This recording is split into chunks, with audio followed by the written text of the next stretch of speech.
Hello my friends and welcome back to Coffee Tea Paper. This week I thought it would be fun to have a look in my garden because it's spring here in the southern hemisphere and do a sort of botanical specimen type page. So I'm just showing you here. There are some of the flowers and the greenery that I picked from my garden. This plant really surprised me this week because I didn't realize that it flowered. And all of a sudden I went outside and it was absolutely bursting with flowers. Yeah, so it was a really lovely surprise. We've had a lot of rain here and we keep getting hot days and then rainy days and hot days and rainy days, so everything's growing really lovely. So let's go and have a look at my garden before we get started. So here's that plant I was telling you about. It's actually it's called pig face, which is not a very nice name, and it's very common to sand dunes in Australia, so it's a very good environmentally friendly plant, and after it flowers it gets these little fruits on it, which is actually food utilised by the Indigenous Australians, and it has other names like beach banana, and apparently you can make jam from it. Of course I've only sort of realised this after I discovered that the plant was flowering and decided to do a little bit more research about it. When I bought it, I basically just read the first bit of the label that said drought tolerant and kind of hard to kill, and I went, yeah, that's for me. And yes, and then my other two beautifully flowering plants at the moment are these mandevillas, which is not an Australian native. I think they're from South America, but they love subtropical environments, and they climb up and get these beautiful flowers.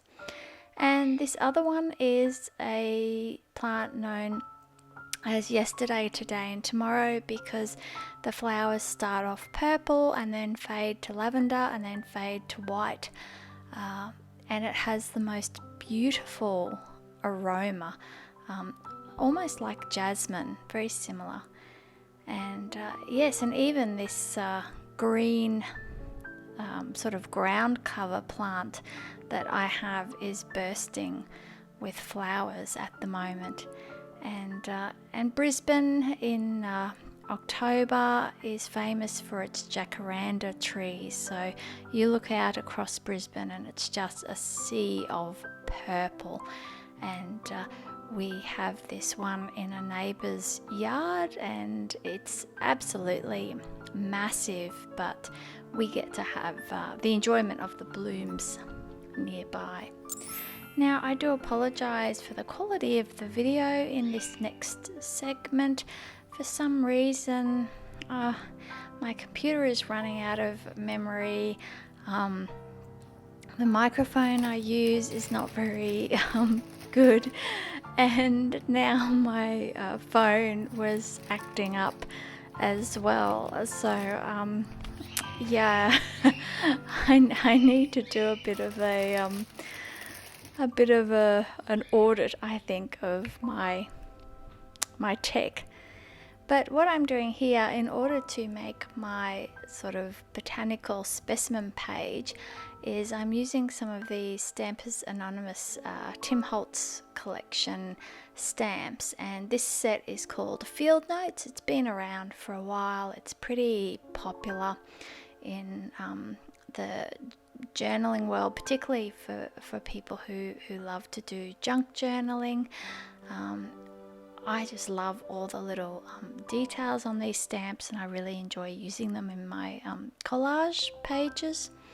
But for today, I thought what I would do was use this specimen label stamp and mask over the writing and just use the title and the frame and a few of the other little bits and pieces to label my specimen cards. So I did a bit of a search using Google and found some beautiful vintage botanical artwork of 3 of the plants in my garden, and in order to give it more of that vintagey vibe, I'm using my typewriter here to type up the names of the plants onto these stamped labels. I really enjoy using old tatty book pages for this. A lot of my pen pals swap old book pages with me, and I also had a bit of a stash. There was an op shop I used to go and visit pre-COVID, and they used to keep for me old books that were in such a bad state of repair that they couldn't actually sell them, and but they knew that I liked to reuse the pages for collage work and making pockets for happy mails and things. So that was very kind of them, but unfortunately they closed down during COVID and haven't opened up again. So here are my printed botanical specimen cards. So much better quality video here. I am sorry about that. So I printed out those botanical specimen cards. I'm going to interrupt myself again. Look, quick update. After I cleaned my canvas cover, and I'll leave a link to that up in the right hand corner, quite a few people suggested that I put in a dashboard in order to protect it, and I thought that was a really good idea. And so what I did was I just did a bit of a search on Google and found some images of the Traveler's Notebook stickers and things, because I just wasn't sure whether I wanted to have a plastic folder in there, and I just laminated the page to make a dashboard in there to hopefully protect my canvas zip pouch from getting dyed again with the leather stain. So okay, I keep interrupting myself. I have printed out the botanical cards on cream cardstock, and I've distressed the edges. I stamped out the specimen labels on some old book pages and distressed the edges of them as well.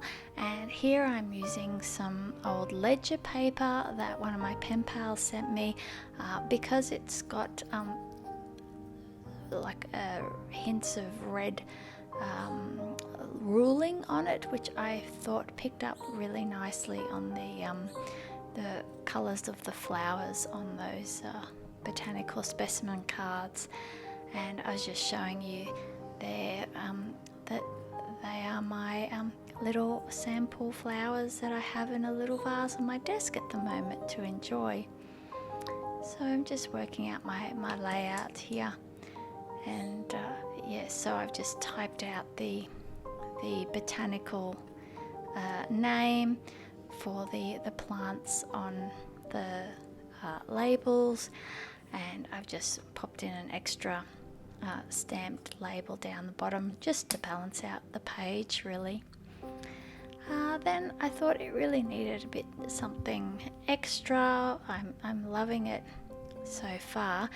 And then I remembered I had these dried flowers that Claire sent me as part of a birthday happy mail, and I've been using some of them in some wax seals, but I thought it would be really nice to have a few scattered on the page to look almost like that there were just some that had dropped in the pages of the book and were sort of pressed in place. And so I'm just gluing them down with some PVA glue here.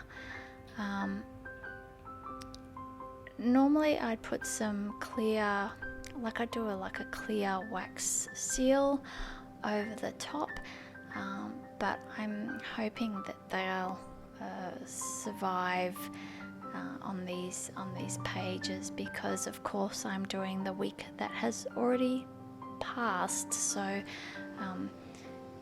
I don't need to be having that page open anymore.